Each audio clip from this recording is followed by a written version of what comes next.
On the day the news of actress Loki's death was announced, Caleb, the top star in the music industry, jumped off the high platform at his concert. Before dying, he said that he would sacrifice his life for his first love. Following Caleb's fall were also the proposal posters that he and I were about to make public. The torn pieces of paper fluttered in the air, like a grand funeral sacrifice. When I opened my eyes again, I had also gone back 10 years. This time, I wouldn't have a secret crush on Caleb anymore. I wouldn't stay up late watching him practice the piano anymore, nor would I pretend to be someone else to write him private messages of comfort. On the day I went abroad for an exchange program, I blocked all his contact information and cancelled my long-silent Weibo mini account. As the plane took off, I took one last look at the ground and then told myself, if I can't have your love, then so be it. This time, I'll set you free. The last memory of my previous life was at Caleb's concert. The 3-hour performance was coming to an end. On the stage, Caleb was holding the old guitar from many years ago and was lifted to a high place by the lifting platform. After clearing his throat, he approached the microphone. The last song is for the person I love the most in my life. Whether it was the heavy rain we experienced when we were 17 or the meteors we chased together, they are all memories that I can't forget. If possible, I'm willing to accompany her for the rest of my life. No matter in life or in death. The audience cheered and jeered, and the atmosphere was lively. Everyone knew tacitly that the she in Caleb's words referred to me. My relationship with Caleb wasn't a secret. We had known each other for 10 years and been in love for 5 years. Over the years, no matter what activities Caleb participated in, I was always busy behind the scenes. And he didn't avoid it in front of the media. Even when he was sobbing while receiving an award, he didn't forget to mention my name in his speech.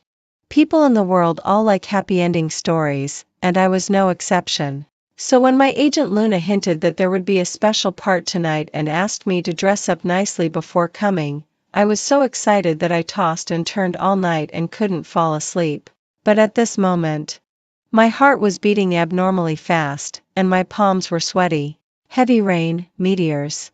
Amid the cheers of the crowd, I forced myself to recall desperately, afraid of missing any details of my past interactions with Caleb. These scenes that sounded like they would appear in a youth movie and be remembered for a lifetime.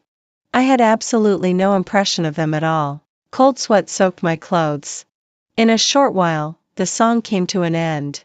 On the stage, the last guitar notes faded away. The lights and shadows in the whole venue changed. Rose petals shipped from Bulgaria flew in the air along with the fireworks, and transparent balloons rose into the sky. At this extremely romantic moment, Caleb suddenly took the microphone and said, "Life is too short. People are always bound by worldly affairs and forget the original meaning of setting out. Such a life is definitely not what I want." In the last memory, he untied the wire rope and jumped down without hesitation. The people in the inner venue screamed and scattered. In the chaos, I was hit by the fallen stage props. There was a sharp pain in the back of my head. The wedding posters that were supposed to be made public had been torn into pieces at some point. The white paper scraps fluttered in the air all over the sky and the earth, like a grand funeral sacrifice. Before losing consciousness, I remembered. Caleb said sorry at last. When I opened my eyes again, I had gone back 10 years. The sharp pain in the back of my head hadn't completely disappeared yet, and excessive information flooded into my brain. On the playground, I suddenly felt my legs go weak and fell to the ground. Blood gushed out of my nose. The dull pain in my chest came a bit late. After losing consciousness in my previous life, I had a very long dream. In the dream, the scenes changed. I stood from the perspective of an onlooker and watched Caleb's short life, and also glimpsed his hidden love. I saw Caleb wearing a school uniform. His youthful eyes were full of high spirits that hadn't been worn down by reality yet. He smiled gently, and his eyes seemed to be filled with stars.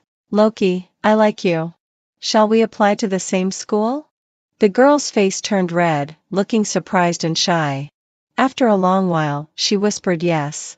The heavy snow fell on their shoulders, and the street lamp elongated the shadow of their embrace. The love in youth was transparent and pure. Loving someone meant loving them for a lifetime. I saw them fall in love and then be forced to part. I saw Caleb become depressed and decadent. The memories of Caleb flipped through page after page in front of my eyes. Until later, I saw myself. It was the scene when I accompanied Caleb back to his old house when his mother passed away many years later. By then, Caleb and I had been in love for 2 years. There was a locked drawer in Caleb's room, and inside it was an iron box. Although it was rusty, it was obviously carefully stored by someone. "What's inside?" I saw myself turn my head and ask him, gently putting my hand on Caleb's arm. Caleb had a calm expression, with a slight frown between his eyebrows. "Nothing, just some odds and ends left by my mother. Go downstairs and have a rest. I'll tidy up the room." In the scene, Caleb took a deep breath after I left and opened the iron box. Inside were hair ties, vocabulary notebooks, and many, many photos. From the thick photo album, Caleb took out the one at the bottom. The girl wearing the school uniform had a delicate face. She was standing side by side with the boy. The sunlight shone from behind them, and the tree shadows were dappled. In the yellowed photo, Caleb wasn't looking at the camera. Instead, he turned his face to look at her, and the smile on his lips was extremely gentle. His eyes were sincere and passionate, and his love was not concealed at all. Just one look was enough to break me down. I had never seen such a Caleb. I knew Caleb had always been calm. No matter what happened, he would only talk to me about the pros and cons. One year during a heavy rainstorm, my umbrella was stolen and I was forced to stay in the library. Coincidentally, it was also my menstrual period. Helplessly, I called Caleb and asked him if he could come and pick me up. "Go to the convenience store and buy one." Caleb's voice on the other end of the phone sounded particularly calm. He paused for a moment and then added, "I'll transfer you some money. It'll be quicker to buy one." People were coming and going at the convenience store in front of the library. I was standing in front of the empty shelves and was about to say something more. "I'm working overtime tonight." Caleb spoke and interrupted my other thoughts. The music studio where he was interning wasn't actually far from the school. It was only a 15-minute round trip. The words, "I'm having a bad stomachache now," got stuck in my throat. I could only politely say that I was sorry to bother him and then politely said no. After that, I seldom bothered him again.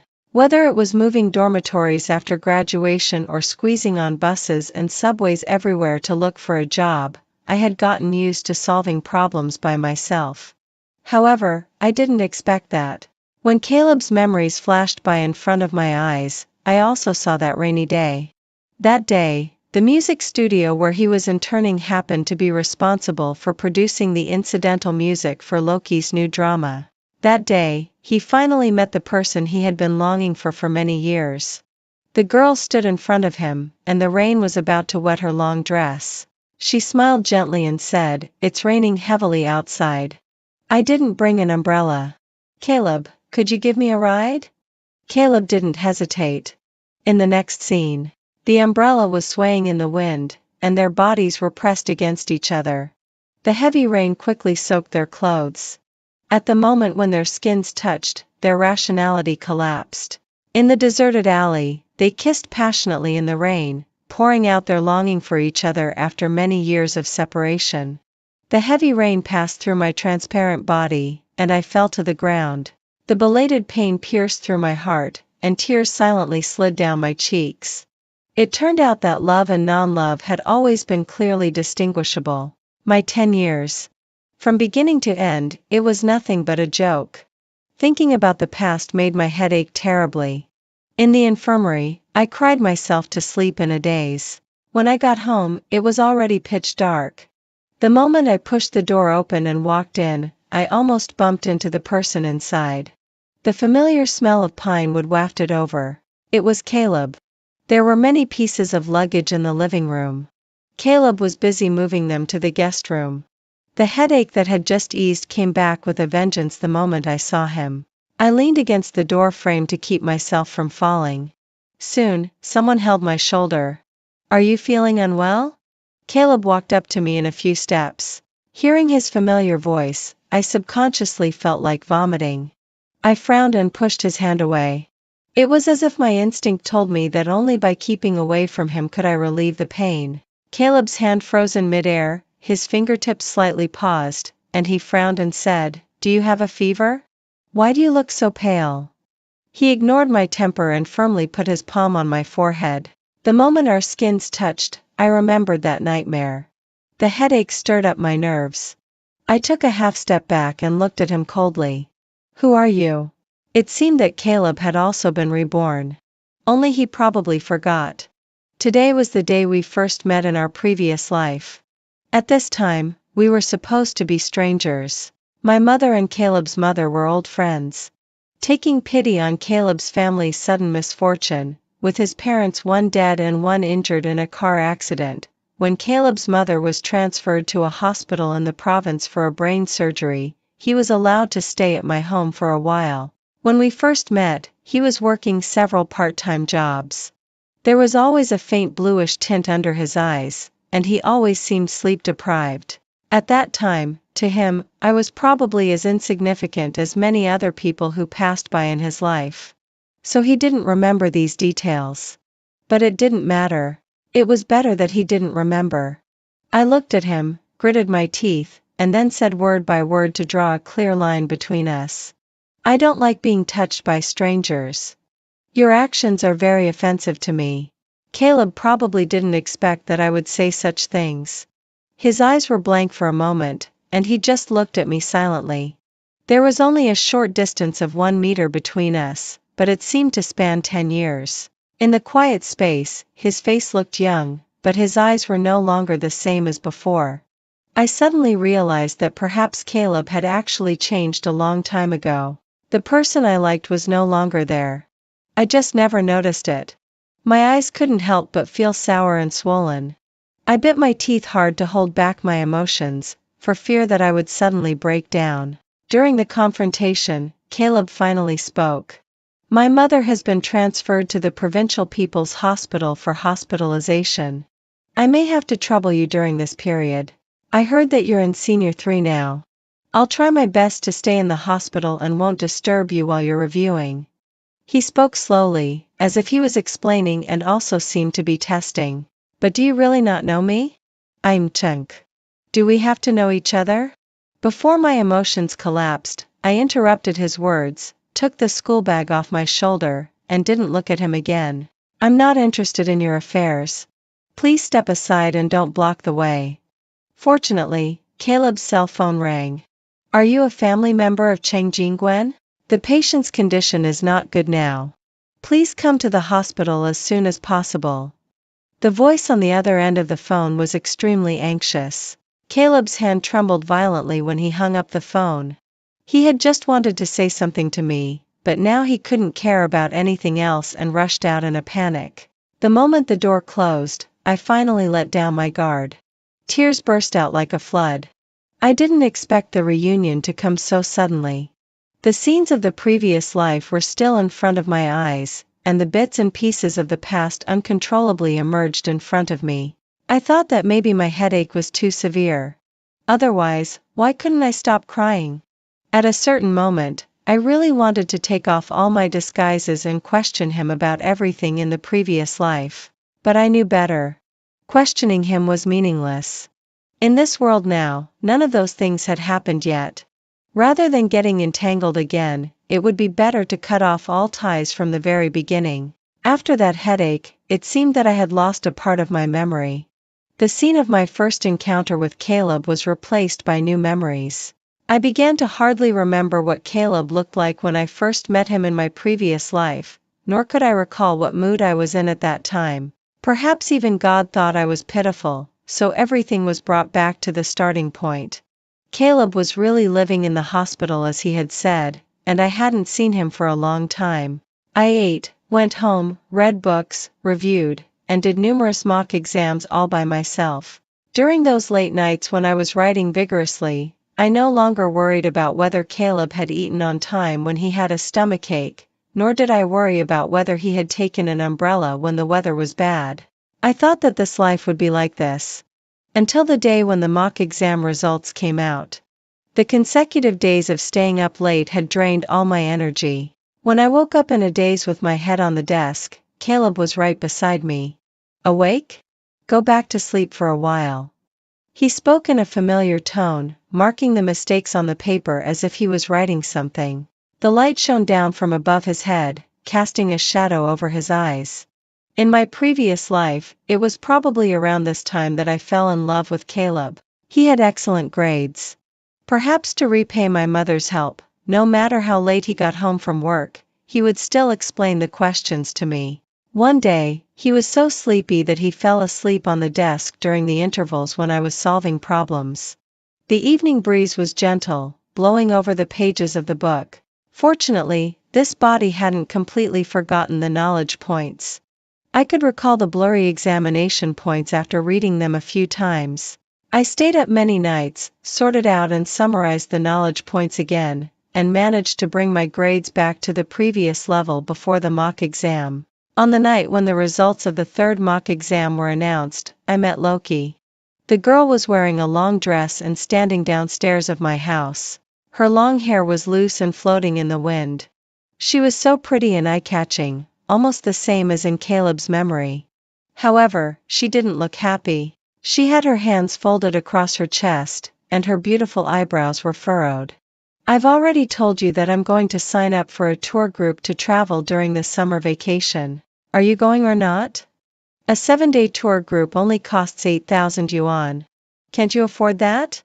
Perhaps because she was in a hurry, her voice sounded a bit shrill. Other people's boyfriends buy them bags and clothes. My boyfriend is good at embarrassing me. If my roommate's boyfriend goes and you don't, then we don't have to continue our relationship. Caleb was standing in front of her, with his back to me. His mother didn't have medical insurance. The hospitalization fee alone was 200 yuan a night, and she needed regular checkups after being discharged from the hospital, which was also a considerable expense. Caleb really had a heavy burden during his college years. At that time, I never dared to ask for anything. I only made a wish to God on my birthday every year, hoping that the person I liked could have a good sleep and wouldn't have to work so hard anymore. It seemed that God had heard my wish. He let Caleb rise to a higher position and be noticed by others. But everything comes at a price. The wind blew over Caleb's thin back and carried his words to my ears. I heard him say, "Okay." The girl's expression instantly became bright, and she smiled and threw herself at Caleb, hugging him. The scene in front of me overlapped with the one in my dream. Hot and wet liquid unconsciously slid down my cheeks, and a headache hit me, getting worse and worse. I didn't continue watching. Anyway, the crying child always gets the candy. Unlike me, who was always quiet and obedient and was always ignored. Perhaps facing Caleb and Loki directly gave me a shock. This headache was even more serious than usual. I tossed and turned in bed. The past and the present were churning and stirring in my mind, tugging at every nerve, as if someone was pulling my memories out of my soul. I curled up into a ball and covered my mouth, not daring to cry out. I desperately comforted myself that once the pain passed, I would forget and be okay. Until the morning sunlight spilled over the windowsill, carrying a faint warmth, brushing over my sweaty cheeks. It made me feel a sense of relief as if I had survived a disaster. I thought that this time, I might really forget Caleb. After the college entrance examination, I walked out of the examination room following the flow of people. Many students were laughing and tearing up their books.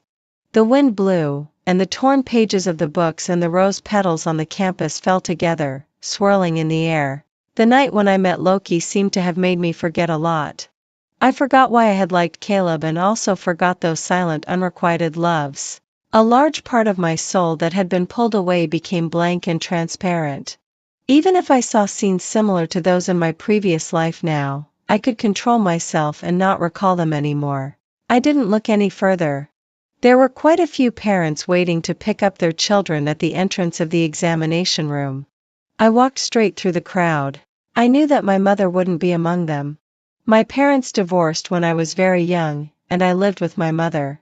She was a lawyer. When she was busy, she couldn't be seen for months, and it was common for her to forget about me. What she often said was, "Imogen, be good. Mommy is busy. Go read books by yourself." So I had been very good and obedient since I was a child. I was as quiet as a mute. When other children were still playing wildly and would only go home for dinner after being scolded by their parents, I already knew how to cook a simple dish and a soup, and then took 2 buses to my mother's workplace.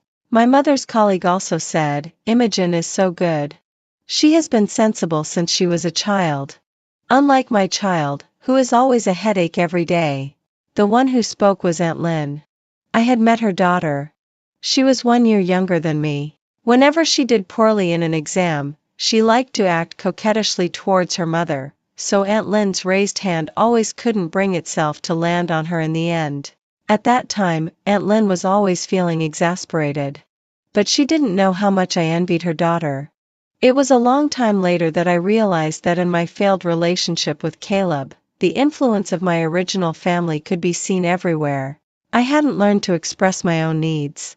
I stubbornly equated love with giving, thinking that as long as I did more, he should fall in love with me. Over the years, my mother had been extremely meticulous in her work. Every opportunity was hard-won for her. I might not have understood it when I was 18, but when I was 28, I learned to be understanding. I understood my mother's imperfections and the difficulties of adults. At sunrise, I got on the bus heading to the town.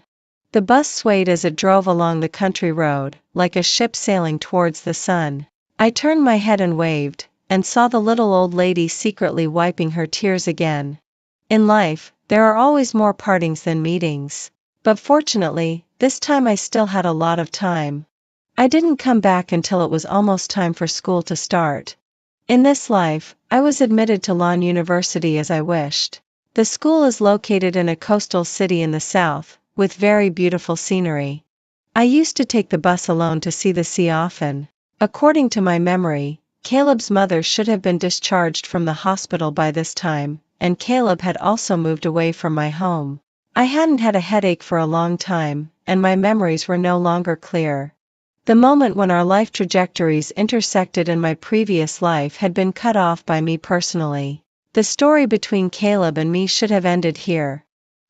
After several transfers, it was already evening when I got back.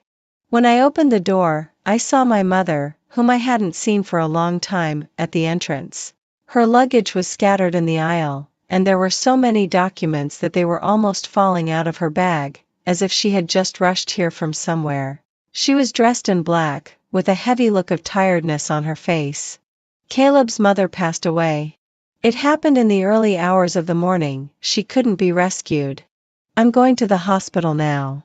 Suddenly, my hand holding the suitcase paused. This was an unexpected variable, completely different from the trajectory in my previous life. In my memory, Caleb's mother was a very kind person. Once, when I helped Caleb deliver something to the hospital, I accidentally saw the large and shocking burn wounds on her body. "Don't let our Imogen be scared." Even though she was the one who was injured, she kept apologizing to me. After being discharged from the hospital, Caleb rented a small house near the school. While working part-time, he took care of his mother. When she heard that Caleb and I were studying at the same university and that the food in our school cafeteria wasn't very good, even though she was not in good health, she always offered to cook for me. I advised her several times, but she always smiled and said, "Auntie can't stay idle. If I sit around all day, my muscles will get stiff. Cooking is just a good way to move around and I'm not tired at all." In the small room, the 3 of us sat around the small table. The food was delicious, giving a feeling of home, full of the warmth of daily life. Until one rainy day, she asked me what I wanted to eat in the evening. "Scrambled eggs with tomatoes will be fine." It was simple ingredients and simple steps. I didn't want to tire her out. But I didn't expect that it would be our last conversation. The continuous heavy rain flooded into the house. Caleb's mother, with her inconvenient body, wanted to use old clothes to block the door but accidentally slipped in the water, hit the back of her head, and lost her breath. When I rushed there, Caleb was crying bitterly. The meal that we couldn't have together was still on the table. At the moment when my memories came back, my mother was standing at the door. "Do you want to come with me?" she asked. I remembered that kind face, so I nodded. In life, we always need to say goodbye properly. In just 2 months, when I saw Caleb again, he had changed a lot. He, who had always been clean and tidy, was sitting blankly in the stairwell, his eyes red and terrifying, stubble growing on his chin, and his hair messy. He looked extremely decadent. When people walked by, he curled up into a ball. His cell phone vibrated as there was an incoming call. Caleb seemed to think of something, and his eyes lit up for a moment. He tremblingly picked up the phone, but the moment he saw the caller on the screen, the light in his eyes quickly dimmed. Caleb didn't answer the call and hung up. But the other side didn't seem to want to stop. After the call was hung up, it kept ringing at an even more frequent rate. Caleb impatiently turned off the phone and threw it aside. At the moment when he closed his eyes, something seemed to fall from the corners of his eyes. The induction light in the stairwell quickly went out. In the darkness, he finally couldn't hold back anymore, and the suppressed sobs sounded, intermittently, reaching my ears. Across half a flight of stairs, I looked up at him. A fine pain spread in my heart, and this pain clearly reminded me that I had once loved him deeply. However, the missing pieces in my brain made it impossible for me to piece together my complete feelings for him. Without the emotions, the remaining memory fragments from my previous life were just stories. The protagonist seemed to be me, but also not me. I didn't go up any further but turned around and went downstairs. I took out my phone again and changed the ticket for going to Lawn City the day after tomorrow to the latest one today. I thought that this was how we should be in this life. There would be no self-assertive comfort or greetings. When we happened to meet by chance, we would just be strangers. We would pass by each other, separate again, and disappear into the crowd, just as he had once hoped. I raised my hand and sent a message to my mother. I found him. He's in the stairwell on the 4th floor of the inpatient department. Since I've already been to Caleb's mother's place, I'll go back first. There are freshman activities at school, and I need to start school early. I'm leaving tonight. The typing on the dialog box lit up and then went out. I didn't know what my mother was thinking about. She hesitated for a long time and finally sent a large sum of money as a transfer. Lawn City is far from home. Let me know if you don't have enough money. Find a nice hotel to stay in these days. I'll come to you after I'm done with things here. At a certain moment, I felt that my mother and I were really similar. We were not good at expressing ourselves. When it came to words related to love, we were always at a loss for words and went around in circles. I thought of the heavy dark circles under her eyes and didn't know how many nights she had stayed up. "Okay," I said. "But don't overwork yourself. Take care of your body." I put away my mobile phone and was about to walk out of the staircase when I saw Loki. The girl was wearing a long dress with floral patterns, and her long hair was tied into a beautiful bun. She was holding her mobile phone, looking as if she was venting her anger on someone. We had agreed to go traveling, but then he said he wouldn't go. Was it really necessary for him to do this just because I said a few words to him outside the ward that day? If anyone should break up, it should be me.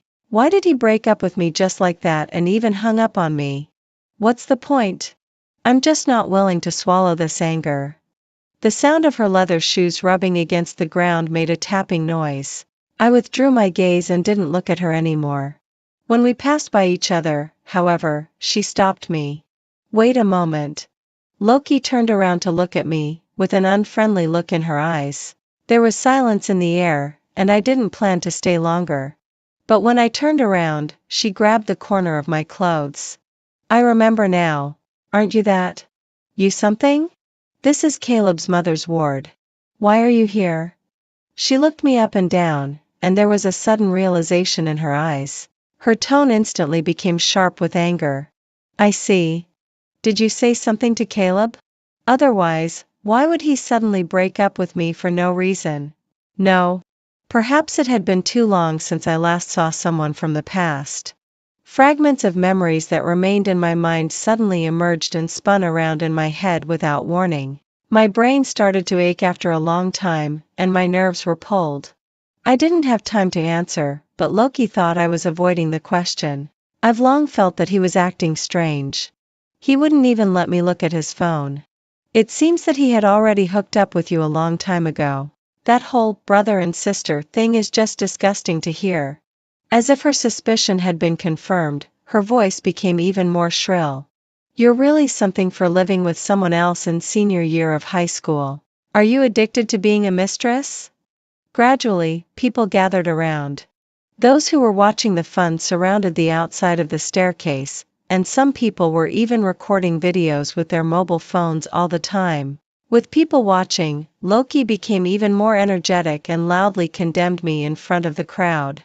I endured the pain and forcefully pulled Loki's hand off the corner of my clothes. During the tugging, Loki's hand bumped against the iron door and turned red in a large area. You bitch. She was so angry that she raised her hand to hit me, but I grabbed her hand instead. I endured the pain, gritted my teeth, and said in a voice loud enough for everyone around to hear, Caleb's mother, whom you mentioned, has passed away. It was today. So I came to the hospital to see her off for the last time. As for Caleb, I neither like nor care about him. If you say one more word at random, I'll call the police using the surveillance in the corridor. You? Loki was about to say something else, but she was taken aback when she heard that Caleb's mother had passed away. The surprise in her eyes flashed by. I often went to the library after class. On the east side of the 4th floor, there was a row of seats from where you could see the sea. Listening to the sound of the tides always made me feel at ease. Sunny and I unsurprisingly became good friends. She said that I couldn't always stay cooped up in the dormitory and the library. Since the weather was so nice, I should always go out for a stroll. Don't think I don't know that you secretly cried in your bed a few days ago. Just think about it. After doing the real exam papers, you do experiments. After learning advanced mathematics, you study chemistry. Who could be in a good mood? Life seems so gloomy, right? We're in college, not senior year of high school again. She forcibly dragged me to change clothes and go out, chatting nonstop along the way. It's so nice that our school is by the sea. You can see such a beautiful evening as soon as you go out. It makes you feel so open-minded.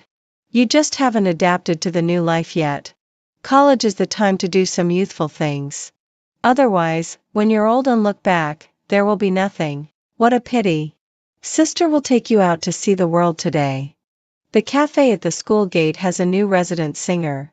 I heard that he's really handsome and performs every day at sunset. Let's hurry up and grab a seat.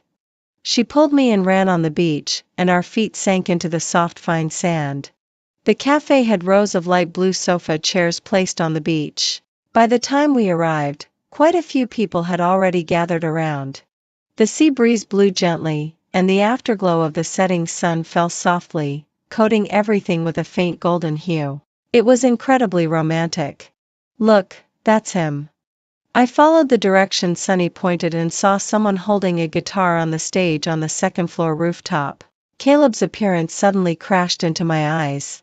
He had cut his hair into a neat short cut, and he had lost a lot of weight.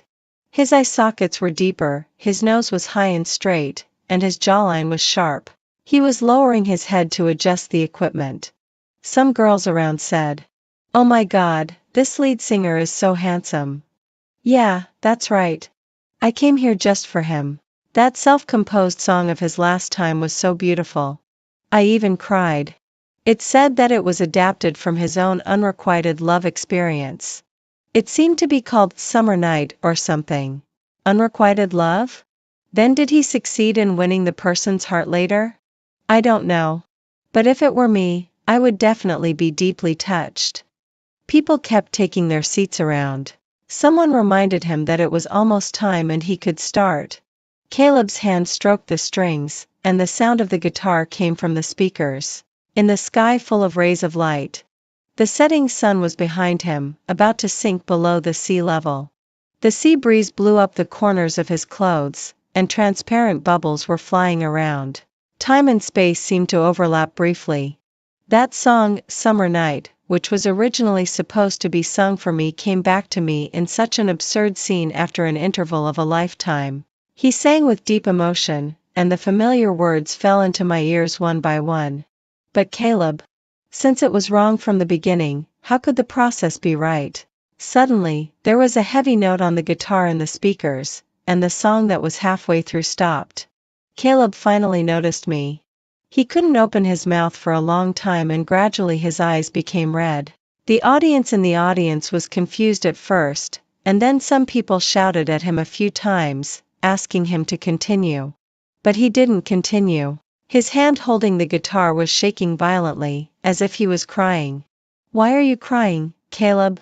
What's missed is missed. Everything has already ended. We're doomed not to be able to go back." I pulled Sunny and turned around to leave. "Hey, wait. I just got here." She didn't quite understand and looked back strangely step by step. "I know him. That guy is a cheating scumbag. His girlfriend slandered me as his mistress." I omitted most of the complicated plots of past and present lives and simply explained the whole story to her. The contempt in Sunny's eyes grew deeper and deeper. In the end, she was so angry that she rolled her eyes. "He looks decent, but I didn't expect his character to be so bad. He already has a girlfriend but still insists on flirting with you. You ignored him, but his girlfriend rushed up and said you were a mistress. And she cursed so harshly. What kind of people are they? I really want to punch these two idiots. That's why I don't really want to see him," I said. Sunny patted me on the shoulder. I understand. We'll never come here again. Let's take a detour next time." It had rained several times in a row. In Lawn City in autumn, the temperature dropped earlier than in previous years. The thin sweater couldn't block the cold, and the cold wind kept blowing into my body. After the evening class, there was a crowd of people. I followed the crowd towards the dormitory, but unexpectedly, I saw Caleb downstairs in the dormitory. He was wearing very little, just a thin black windbreaker. He was leaning against the street lamp. His tall and slender figure looked a bit dejected, and the red light at his fingertips flickered on and off. Occasionally, some passing girls would look at him a few times. Caleb didn't raise his head. I walked towards the dormitory along with the flow of people, without looking at him. But when I was about to pass by him, he stopped me. "Imogen." He called me, his voice a bit hoarse. I didn't stop and continued walking forward. "Imogen." He called again, louder than before. "Imogen. Imogen." I ignored him, but he just kept calling me, following behind me, being persistent like a rascal. Until we were almost downstairs in the dormitory. In the crowd, Caleb's appearance was quite conspicuous. Some female classmates recognized him, and their looks at him and me became gossipy. Caleb did it on purpose. I didn't turn around, and he said, "Imogen, be my girl." "Have you said enough?" I finally couldn't bear it anymore and interrupted him, frowning as I looked at him. He seemed to have finally achieved his goal and smiled wickedly. "Let's talk," he said. "We have nothing to." I dropped out of school. He spoke, and our two sentences collided. "I'm planning to retake the exam for another year. I really like this school. Why don't you teach me, senior sister?" He stood at the bottom of the steps and looked up at me. I scolded him, "Are you crazy?" "Well, I'm not in my right mind. Maybe I got my brain damaged." He said those self-deprecating words and then suddenly said something out of the blue. "I broke up with Loki a long time ago. Actually, I don't like her. I just..." "Caleb." I interrupted his words and looked into his eyes. "Stop bothering me. Whether you like or dislike someone has nothing to do with me. Don't come to me again. Don't say such inexplicable things to me. I don't understand what you're talking about." The crowd downstairs was almost gone. The evening breeze in late autumn suddenly blew up, blowing my hair and blocking my eyes. In the hazy sight, I saw Caleb take one step forward, and then another, until his shadow covered me. He reached out, tucked my hair behind my ear, and then bent down beside my ear. "Imogen." He called my name in a low voice. When he spoke again, it was like a whisper from an old lover, "You understand. Don't lie to me." In the evening breeze, There was a smile on his lips, yet his eyes were sad, as if a thick fog of parting was lingering around him. I know you can understand. So let's stop doing this, pretending not to be familiar with each other, pretending not to know each other. Shall we start over? I really, really miss you. I'm sorry. For everything. The wind carried his voice to my ears. I looked at him, but clearly felt that the last fragments in my memory were dissipating. Bit by bit, they were breaking into pieces in the evening breeze of late autumn. It's too late, Caleb. It's too late. The person you should truly be sorry to has already disappeared from this world. I'm not her. I won't take a bus for several hours to see you when you're sick. I won't always accompany you silently when you're writing songs. I won't hold you to comfort you when you're sad. I won't have those past experiences with you. And I won't be with you. Before turning around and leaving, I heard myself speak softly. Later, I asked my mother to confirm it. What Sonny said turned out to be true. I really did live under the same roof with that person named Caleb. But how could I have no memory of it at all? At that time, he was busy taking care of his mother in the hospital and didn't often live in our house. He just came over occasionally to wash up. You were busy with classes. Maybe you didn't have much interaction, so it's normal that you don't remember. My mother chatted with me casually while flipping through some materials in her hand. Are you used to the food and accommodation? Do you have enough money? Mom can transfer some more to you. And there's that quite good exchange program that your teacher mentioned at the beginning of the semester. I don't know how your application materials are going. You should pay more attention when you have time. My mother on the other end of the video took off her glasses, with 2 deep marks on the bridge of her nose and dark circles under her eyes. I answered one by one, and finally said, "Got it, Mom.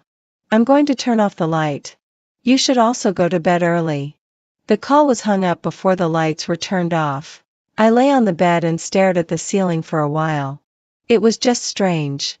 I remembered that I wasn't very close to my mother when I was a child.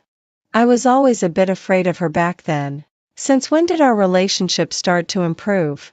I tossed and turned in bed. I felt as if I had forgotten something very important. Or maybe not. Forget it. Maybe as we grow up, we can let go of many things. The next day when I went downstairs, as expected, I saw that familiar figure downstairs. He was sitting by the flower bed. The sea breeze in winter blew his thin clothes, but he seemed to feel no cold. When he saw me, he quickly got up, walked a few steps towards me, and handed me breakfast, as well as new gloves and a scarf. Imogen. He called me. Obviously, I didn't know him, but his voice somehow sounded strangely familiar. Caleb. I called him. You remember? His eyes quickly lit up for a moment, as if he wanted to say something to me.